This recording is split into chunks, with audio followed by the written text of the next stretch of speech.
Hi guys, today I'm going to do a little review and a bit of talk about the setup of Evolution Aqua's Eazypod. So I'll talk about why I arrived at that filter choice, go through how it's performing for me, how I've got it set up, and then hopefully in the future I'll be able to do some updates about how, long-term performance. So firstly, a bit about me, how I arrived at the choice of the pod. So going back about 4 years now, we had a 5,500 gallon pond.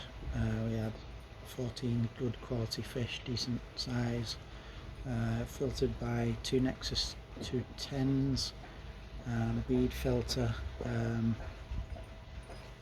amongst other things, fed from 2 bottom drains, 2 large skimmers, etc, etc. And basically we decided to sell the property for financial reasons. We wanted to free up the equity from that house for a business venture, new business venture, and so reluctantly we left the hobby behind. So everything, the pond, the fish, the filters, all the equipment, everything stayed, and we left that.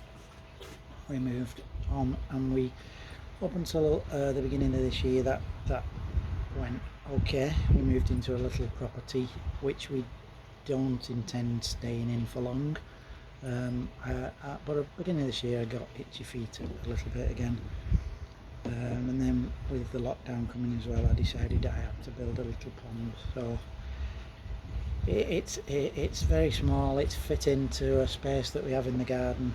It's less than 1,000 gallons, far from ideal, not deep enough. Well, the plan was build a pond cheaply. I have a building company, so I can get hold of the materials and do the building work.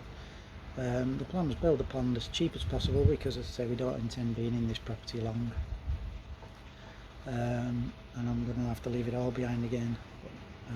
Yeah, cheap as possible. But I do believe that you get what you pay for in life. So it wasn't just a case of buying the cheapest of everything.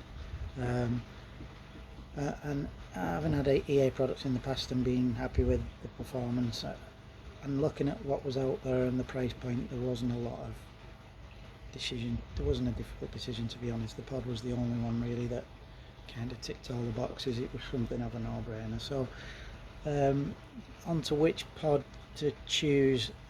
So you've got the standard pod, you've then got the Eazypod Air, you've got the Eazypod Complete, and you've got the Auto variants for essentially.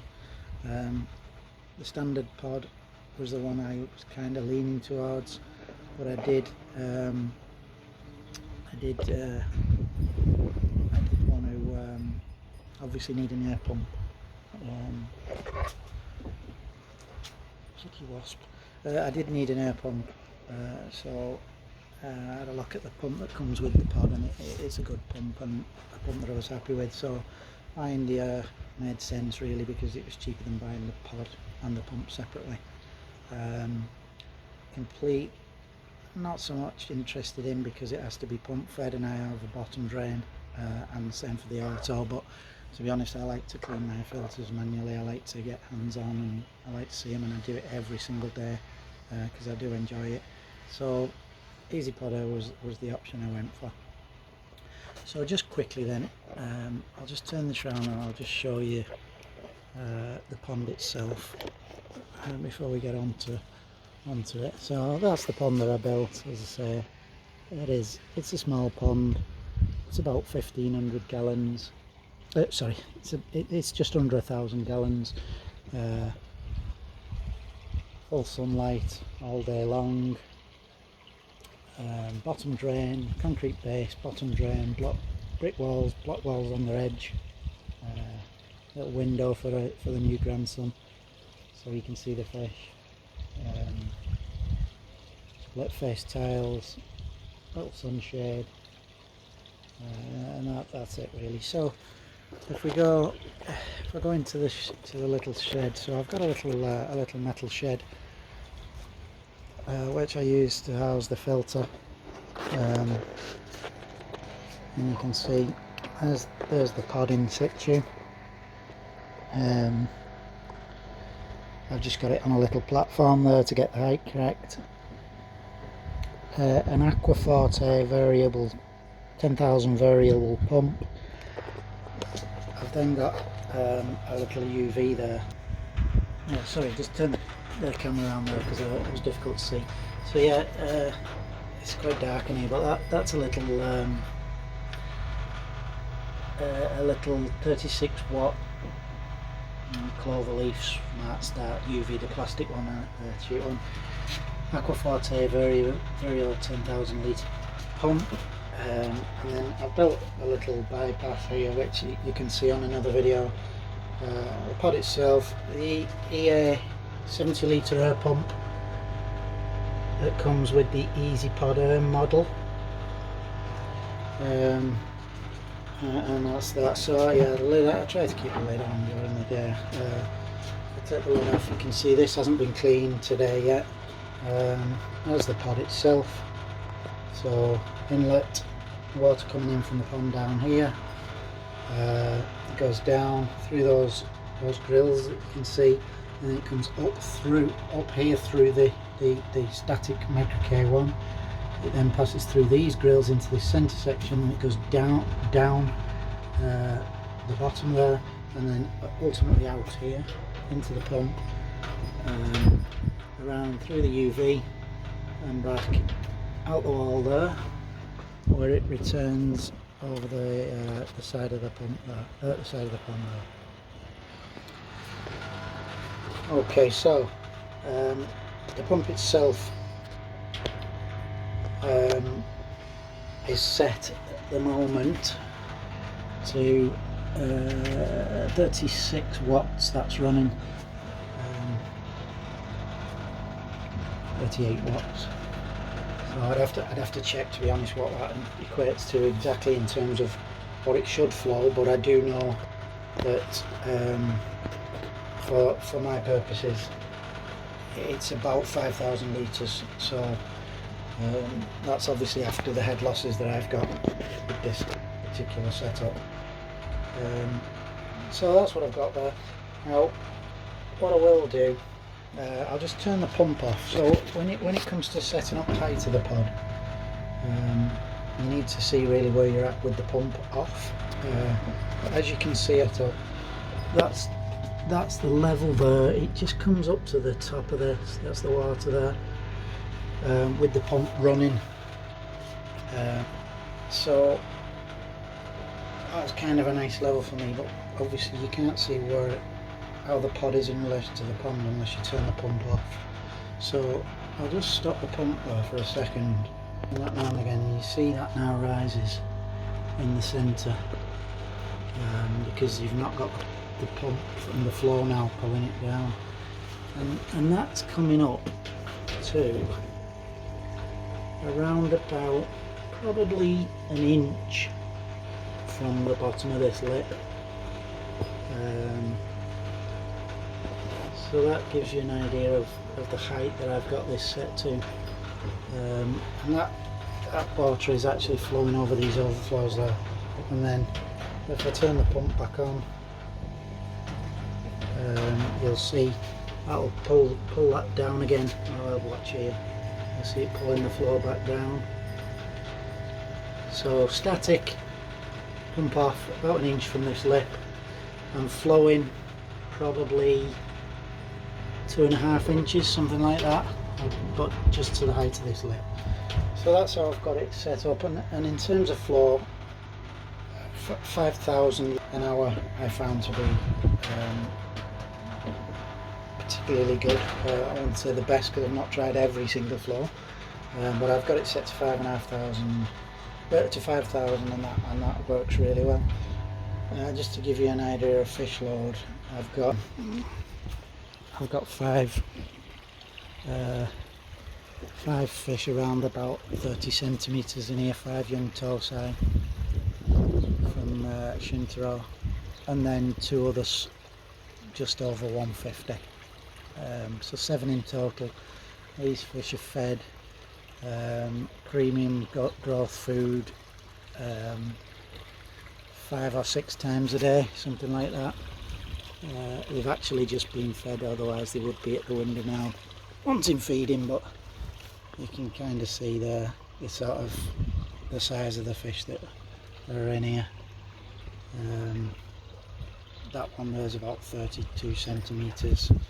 The Yamabuki organ is about the same, and then a few of the others are varying stages smaller. The little ginrin kahaku and the little chag lurking at the back. Chag's about 160, 170, the ginrin kahaku's close to 200. And as I say, good quality premium growth food a day, and at the weekends probably 10 times a day, to be honest, when we're at home and we're in the garden. So there's a good amount of food going in there, and this filter, I've got zero ammonia, I've got zero nitrate. You can never have zero ammonia, but my test kit indicates zero ammonia for what it's worth. I have a small trickle in, trickle out. The pod really does do well. Does really look after the pond and the fish well. How I just said, I clean this filter every day, and I also cleaned it every day during maturation as well. I don't subscribe to this idea that you're flushing good bacteria away. I just don't buy it really. The bacteria is not free swimming. It's not in the water. The body of the water.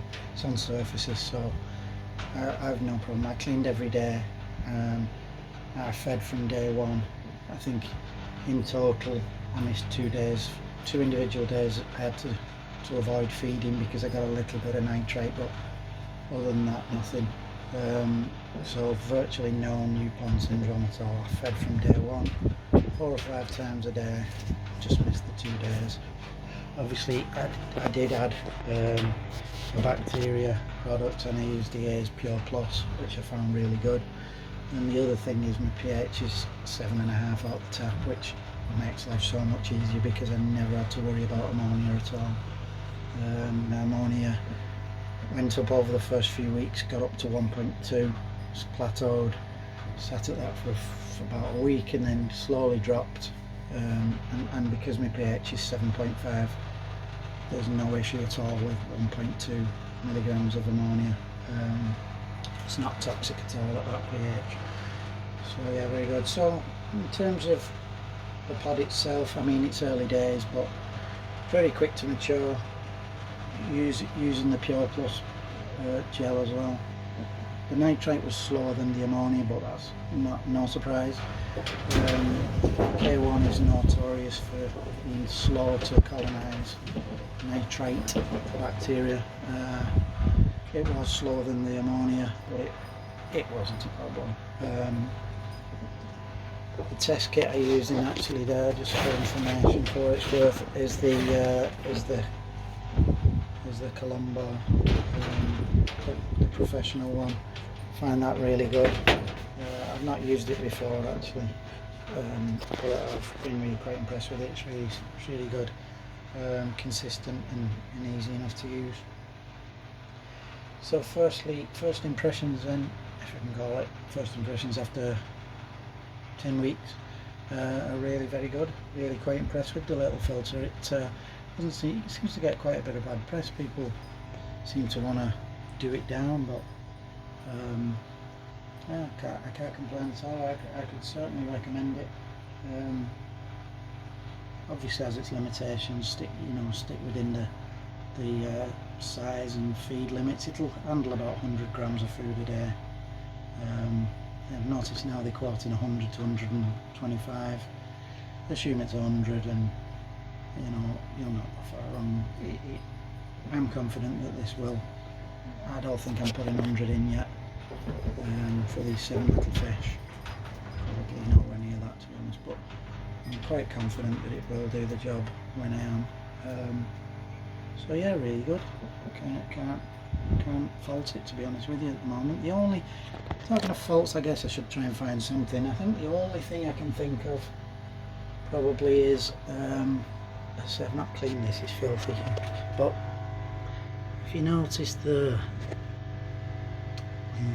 needs cleaning, this filter just on, so that is kind of the far side on the other side of the tunnel for the water outlet. That's where all the muck collects, because this is a Venturi effect and it's flowing in a clockwise motion. The muck all collects behind there. Now the outlet to waste is actually on the opposite side of this tunnel, so this is the outlet to waste. So I just give it a little poke with a stick to push that round that way and then through here and out. I just think the position of the outlet could have been better. Now I have thought about it a lot, about where it could be, and there's pros and cons. I can kind of understand why they've put it where they've put it, but I just think that there are a couple of options I could think of that may be a little better, but it's really not a showstopper, it's not an issue. I'm just kind of looking for something there. Don't let that put you off at all. So yeah, I'll update with videos down the line as we go on, but yeah, that's it for now. So yeah, please, if you like the video, please subscribe. Bloody wasps. If you like the video, please subscribe, and I'll try and get more content out. And if you've got any particular video or particular thing you'd like to talk about, discuss, whatever, just put it in some comments and we'll see what we can make. Thank you.